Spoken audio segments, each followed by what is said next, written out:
Hey BXers, apparently my problem may be here in the control mechanism or the valve for the PTO. There's a 1 millimeter hole in there that has been known to plug up with various particles, anywhere from gasket sealant to other debris. I've seen in forums where machines with just 200 hours on them, the PTOs quit working. This is a causal problem.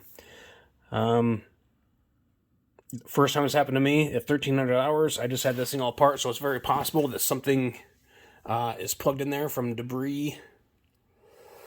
Who knows? Worked before I took it apart, so this is the most likely thing for it to be, so I'm going to go in here.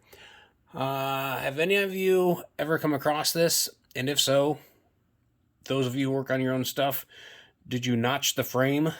Those are some crude marks I put on there with a Sharpie. There's a bolt that holds a plate in that catches a groove on this valve component that holds it in towards the transmission.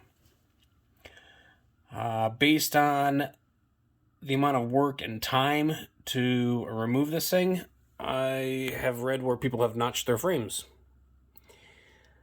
When I first started working on this thing, the O-rings were bad, so I did have to take this out, and this is one of the first O-rings I found that were leaking, and I did take the transmission out because I could not get this piece out. So here I am removing the transmission possibly a second time to work on the same piece.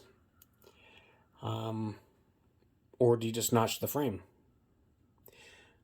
I could get longer bolts and get a piece of steel and make a nice cardboard template cutout and drill holes in a plate and reinforce that to cover what I'm doing. I have no problem with that.